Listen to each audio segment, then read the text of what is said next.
ఒక జన్మ ఆడ జన్మ ఉంటే, వచ్చే జన్మలో మళ్ళీ మగ శరీరం వస్తది. ఆ తర్వాత ఆడ శరీరం అట్లా వస్తూ ఉంటది. భగవంతుని అంటే అది ఎక్కడ ఎవరికీ అన్యాయం అన్నది ఉండదు. అందరి ఆత్మలకి అవకాశం వస్తది. సో, ఈ జన్మలో ఆడ జన్మ అంటే వచ్చే జన్మలో ఖచ్చితంగా మగ జన్మ తీసుకున్నప్పుడు సంస్కారం ఏంటి? ఇదిగో ఈ రకంగా గొడవలు పెట్టుకోవడం. సో, ఖచ్చితంగా గొడవలు పెట్టుకునే సంస్కారం ఉన్న ఆత్మల ఇంట్లోనే జన్మ తీసుకుంటారు. తీసుకొని సమస్యలు క్రియేట్ అవుతాయి. అప్పుడు ఏం చేస్తారు? భగవంతుడు నాకెందుకు ఇట్లా చేశాడు? నాకు కర్మ కొద్దీ దొరికారు ఈళ్ళందరూ అంటే నిజమే. ఇప్పుడు ఆమె కర్మలు చేసుకుంది కాబట్టి అలాంటోళ్ళొచ్చారు. సో, మనమే చేసుకున్నప్పుడు భగవంతుడిని ఎందుకు తప్పు పడుతున్నాము? ఎందుకంటే ధర్మం ఏంటో తెలీదు కాబట్టి.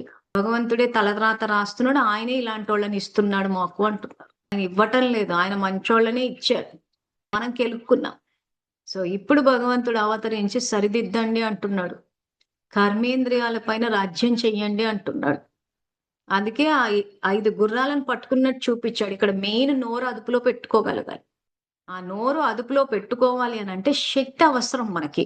ఆ శక్తి ఎక్కడి నుంచి వస్తుందంటే అంటే నోరు అదుపులో పెట్టుకోవాలనే విషయం అందరికీ తెలుసు. కానీ అవ్వట్లేదు మనతోటి. వచ్చేస్తున్నాయి ఇట్లా. సో, శక్తి అవసరం మనకి. ఆ శక్తి ఎక్కడి నుంచి వస్తదంటే భగవంతుడి నుంచి వస్తది.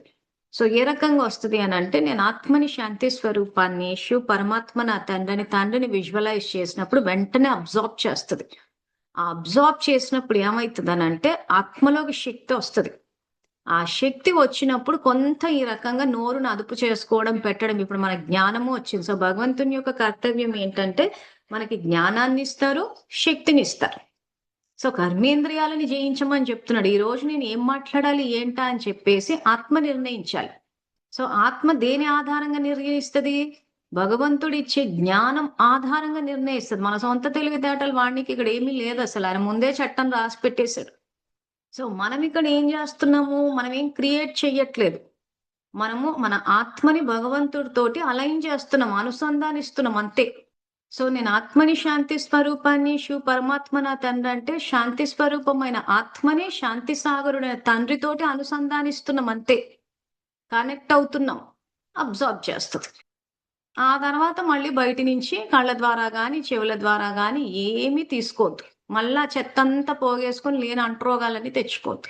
సో, దీన్నే భక్తి మార్గంలో ఏం చేశారంటే భగవంతుని గురించి జపం చేస్తూ ఉండండంటే ఇంకా ఏదో ఒకటి జపం చేస్తూ చేసి బుద్ధిని వదిలేశారు. యాక్చువల్‌గా బుద్ధి ద్వారా కనెక్ట్ అవ్వాలి.